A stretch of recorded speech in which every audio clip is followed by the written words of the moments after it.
This video is about polynomial long division. We need to start by reviewing regular long division, so hopefully this will look familiar to you, though maybe you haven't done it in a while. If you have to divide 89 by 7, it doesn't go in evenly, so you can set up a long division problem by putting the dividend inside of the little house and the number 7 outside, which is called the divisor. And you start by doing one place value digit at a time. So here we're going to take the 8, which is inside, and divide it by 7. 7 goes into 8 one time, so we put a 1 up above the 8 in that place value position, and then we multiply 1 times 7 and subtract to get the remainder, and bring the remainder down here. And then you have to bring down the 9 and put 7 into 19. So how many times does 7 go into 19? It goes in 2 whole times, so we put the 2 above the 9.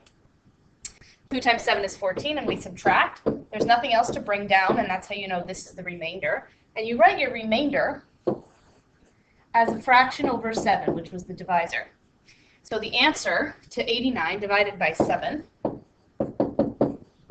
is 12 and 5/7. To write down the vocabulary words I was using here, this was called the dividend. This number is called the divisor. This number, which I haven't used yet, is called the quotient. And then this number is called the remainder, and we express our remainder as a fraction over the divisor. In a long division problem, if you want to do it, set it up the same way. So it says divide the function f of x by x minus 2. So we want to put the entire function minus the f of x part inside, and then we put the divisor, which is the thing we're dividing it by, outside. We start with the first term only, just like we did with the first digit in the last example. So we're going to start with this x to the third and divide it by x. If you need to write that down, leave yourself some space and write it down. You're doing the number inside divided by the number outside, just the first term. X to the third divided by x is going to be x squared, which we like to line up above the x squared that's in the original polynomial. And then just like in long division, the next thing you do is take x to the second power, which we just wrote on our answer line, and multiply it by the divisor. So I typically will show it over on the right side. I'm taking the x squared, which I just put in my answer line, and I'm multiplying it by the divisor. I have to distribute it through the divisor, so it becomes x to the third minus 2x squared. And then I'm taking that x to the third minus 2x squared and subtracting it from the dividend, just like in regular long division. I'm going to put a minus in front because I'm subtracting the whole expression, which means it's x to the third minus x to the third, and that should cancel out if you've done it correctly. And then it's 5x squared minus negative 2x squared, which is like saying plus, and so this ends up being 7x squared. The next thing we would do in long division is bring down the next term. In fact, we're going to bring down both terms just so that now we don't have to look at the original polynomial anymore. Now we'll look at this line that we're at here. Then we start the process over again with the first term. So you look at the first term inside, again the first term outside, and do division. Write it down if you need to. You're doing 7x squared divided by x, which ends up just being 7x. That goes in our answer line. We then take the 7x and distribute it through the divisor. So 7x to the second power minus 14x. We take that expression, line it up underneath our polynomial, and subtract it. So the 7x squared cancels out, which it's supposed to. Negative 7x minus a negative 14x is like adding. So it ends up being 7x, and then we bring down our plus 2. And then 7x plus 2, we start the process over again with a 7x divided by the x that is out front. Write it down if you need to. 7x over x is going to give you just 7. That goes in our answer line. Then we take that 7, distribute it by the divisor, end up with 7x minus 14. Bring that expression over underneath the polynomial and subtract. So 7x cancels out with 7x. 2 minus negative 14 is positive 16 because that becomes addition. And there's nothing else to bring down, so this must be our remainder.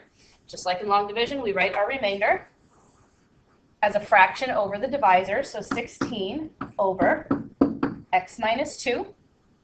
And I like to put a plus sign just so that this is one connected answer. So what this is, let me write down our final answer here. Oops. I got to scroll up and see it. It was x to the second power plus 7x plus 7, and then plus the remainder over x minus 2. And this is the final answer. This you might see written as q of x, which just means that it's the quotient. That's sometimes the notation that is used. When you do this long division problem, the quotient ends up being x squared plus 7x plus 7 plus 16 over x minus 2. Let's practice another example where the divisor is nonlinear. So we'll put the polynomial inside. Notice that there is no x squared term in this polynomial, and so I'm filling it in with a plus 0x squared. And I always recommend that you do that so that you don't skip over any terms. We want this to be very systematic. I put my divisor outside, and then I'm going to start the process with the first term inside divided by the first term outside. So 3x to the 4th divided by x squared, which ends up just being 3x squared. I line that up above the other x squared in the problem. And then I have to take that divisor, take that answer and multiply it by the divisor, which is this whole quadratic expression. So it's nonlinear because it's x to the second power. That's why this one is slightly different than the one right before it. So 3x to the 4th minus 9x to the 3rd plus 15x squared. Take that entire expression, write it underneath the polynomial, and subtract. 3x to the 4th cancels out with 3x to the 4th. This is negative 5x to the 3rd plus 9x to the 3rd because it's minus a negative. And then this is 0x squared, so now you realize why you needed to have that term there as a placeholder. So 0x squared minus 15x squared, which is negative 15x squared. Bring down the other terms so that we don't have to look back up there again, and then start the process over again. First term divided by the first term. So 4x to the 3rd divided by x squared, which gives us just 4x. Take that 4x, distribute it by quadratic divisor. This will be 4x to the 3rd minus 12x squared plus 20x.